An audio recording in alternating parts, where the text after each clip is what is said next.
Shalom, salam berkat dari kami untuk pendengar sekalian. Saat ini pendengar akan diberkati dengan program Hari Ini Harinya Tuhan bagian yang ke-8.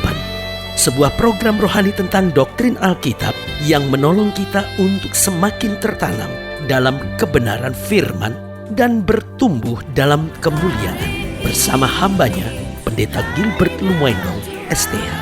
Banyak orang merasa doktrin Alkitab sebagai sesuatu yang membingungkan. Tetapi tahukah saudara bahwa doktrin Alkitab intinya adalah memahami Alkitab dengan benar, dengan pemahaman yang sistematis, sehingga kita terus dapat tertanam di dalam kebenaran firman, sehingga kita terus bertumbuh di dalam kemuliaan Allah. Buka hati saudara sekalian untuk menerima berkat-berkat firman-Nya hari ini. Dalam hidup Kristen kita akan mengalami banyak kebetulan-kebetulan yang luar biasa. Kita kerjakan sesuatu, waduh kebetulan hasilnya luar biasa. Kita ketemu orang, waduh kebetulan orang itu bisa nolong saya. Waduh kebetulan dia adalah orang yang pernah saya bantu dulu dan sekarang dia jabatan udah bagus. Dia bisa selamatkan saya dari masalah saya. Nah ini dia, dalam hidup Kristen tanpa kita sadari kita akan mengalami banyak kebetulan-kebetulan yang luar biasa. Namun kita harus imani dan kita harus sadari bahwa semua kebetulan itu bukan kebetulan, tetapi sebetulnya adalah proyek Tuhan yang dahsyat, rancangan Tuhan yang telah disusun Allah secara rapi dan teratur. Karena Allah saya memang Allah yang rapi, Allah saya adalah Allah yang teratur. My God is God of order. Dia atur segala sesuatunya dengan rapi dan teratur. Tujuannya jelas. Yang pertama, agar kita belajar berserah dalam hidup ini. Betul, hidup ini seringkali ada banyak ketidakadilan, tetapi keadilan Tuhan membuat kita belajar berserah. Dan keadilan Tuhan inilah yang membuat kita dapat melihat segala sesuatu secara kebetulan. Artinya gini, kalau kita sudah melakukan yang benar, pasti di depan sana ada jalan yang terbuka dengan luar biasa. Kita akhirnya pikir, wah ini kebetulan. Padahal tidak. Alkitab tegas berkata, orang yang menabur dengan air mata akan menuai dengan sorak-sorai. Artinya kalau kita lakukan yang benar, maka ada saatnya pembelaan Tuhan akan luar biasa. Jadi tujuan utama bahwa Allah membukakan pintu kebetulan-kebetulan yang sebetulnya rancangan Allah yang telah disusun rapi dan teratur ini, agar kita belajar berserah. Yang kedua, agar kita selalu mendapat yang terbaik. Tuhan tidak tahan untuk memberikan yang biasa, karena Kristus datang untuk memberi kita hidup yang berkelimpahan. Oh, Tuhan punya rancangan yang jelas buat kita. Karena itu dia gak biasa untuk memberikan kita yang biasa-biasa. Dia akan tepat memberikan kepada kita yang terbaik dan yang paling luar biasa. Itu sebabnya dia bukakan pintu-pintu yang kadang-kala kita secara manusia gak bisa memahami, sehingga kita berkata itu kebetulan, tetapi dirancangkan Allah dengan dahsyat dan luar biasa. Haleluya. Jadi yang pertama jelas, kenapa pintu-pintu kebetulan ini yang kita sebut, kita pikir kebetulan boleh terjadi dalam hidup kita, padahal itu rancangan Allah yang disusun rapi dan teratur. Yang pertama, agar kita belajar berserah. Yang kedua, agar kita dapat selalu mendapat yang terbaik dalam hidup kita. Yang ketiga, agar kita tidak dapat hidup jauh dari Tuhan. Karena Alkitab sudah bilang, di luar aku kamu tidak bisa buat apa-apa, tapi bersama dengan Yesus kita cakap menanggung segala perkara. Oh saudaraku, jangan coba jauh dari Tuhan. Alkitab berkata, hanya dekat Allah saja aku tenang. Alkitab berkata, waktu aku muda, di mana Tuhan bergaul karib dengan aku dalam kemahku. Oh saudaraku yang kasih dalam Tuhan, orang-orang yang dekat dengan Tuhan hidupnya nyaman. Orang-orang yang dekat dengan Tuhan hidupnya luar biasa. Orang-orang yang dekat dengan Tuhan akan mengalami kedahsyatan Allah dalam kesehariannya. Berarti jelas bahwa Allah membukakan pintu-pintu rahmat, pintu-pintu berkat yang sering kali kita berpikir kebetulan.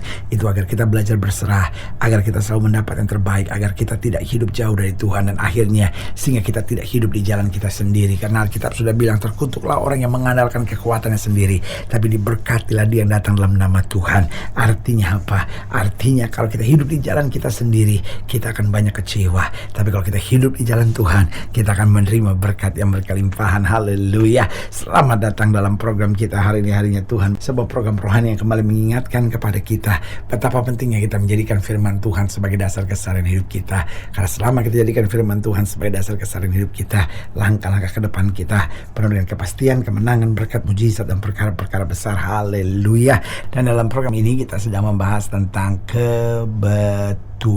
Nah, ini dia.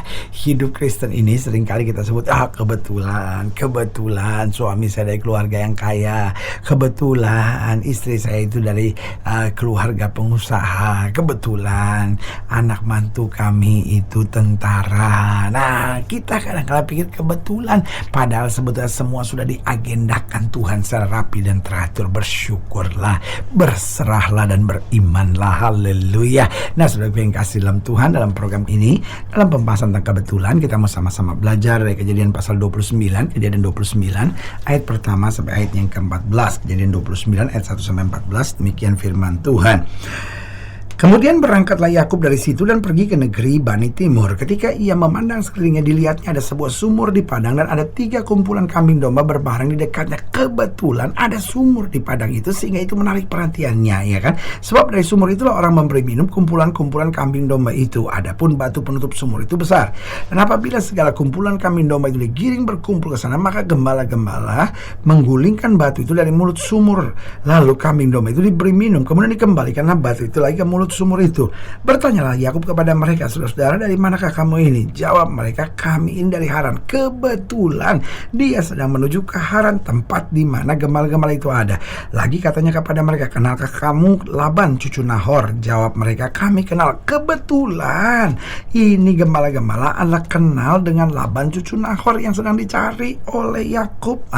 Selanjutnya katanya, jawab mereka, selamatkah ia? Jawab mereka, selamat. Tetapi lihat, itu datang anaknya perempuan Rahel dengan kambing domba. Kebetulan Rahel datang. Ayat 7. Lalu kata Yakub, hari masih siang, belum waktunya untuk mengumpulkan ternak. Berilah minum kambing dombamu itu, kemudian pergilah mengembalakannya lagi. Tapi jawab mereka, kami tidak dapat melakukan itu selama segala kumpulan binatang ini belum berkumpul. Barulah batu digulingkan dari mulut sumur dan kami memberi minum kambing domba kami. Selagi ia berkata-kata dengan mereka, datanglah Rahel dengan kambing domba ayahnya, sebab dialah yang mengembalakannya. Ketika Yakub melihat Rahel anak Laban, saudara ibunya, serta kambing domba Laban, ia datang mendekat, lalu menggulingkan batu itu dari mulut sumur dan memberi minum kambing domba itu. Kemudian Yakub mencium Rahel serta menangis dengan suara keras.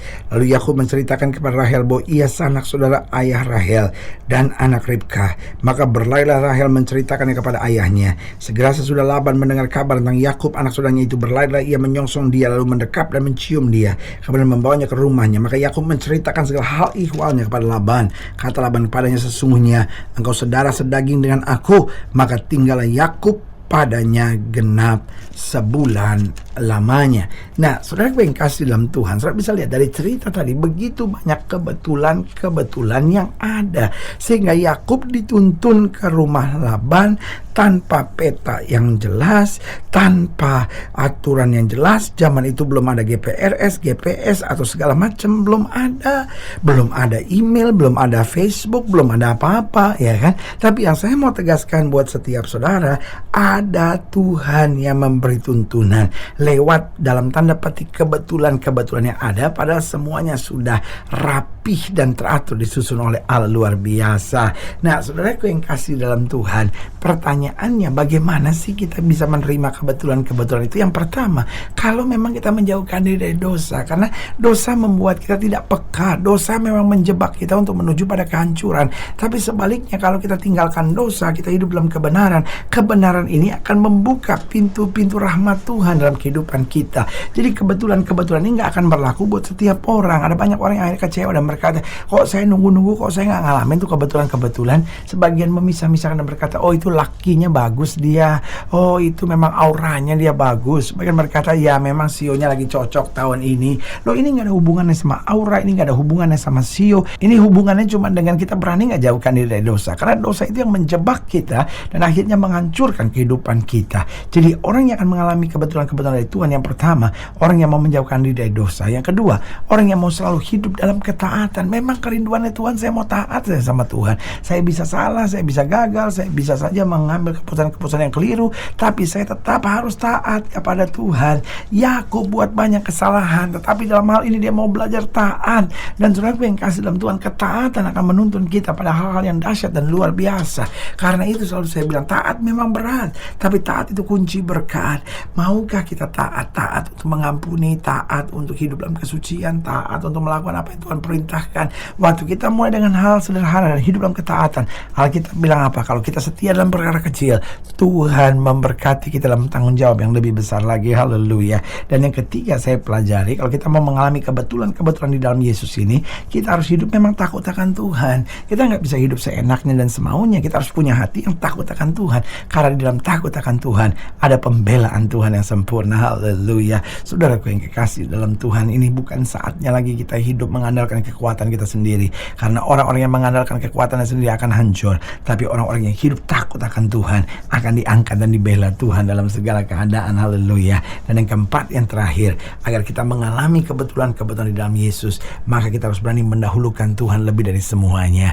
Karena Alkitab jelas dalam Matius 6 ayat 33, cari dahulu kerajaan Allah serta kebenarannya, maka semuanya akan ditambahkan dalam hidup kita. Orang-orang yang sungguh-sungguh mau hidup memprioritaskan Tuhan dalam segala perkara, maka dia akan mengalami pengalaman-pengalaman yang luar biasa dengan Tuhan. Haleluya. Saudaraku yang kasih dalam Tuhan, jangan khawatir buat beban masalah pergumulan yang terjadi. Pokoknya jalani saja dalam kebenaran, jalani saja dalam ketaatan, jalani saja dalam kesungguhan.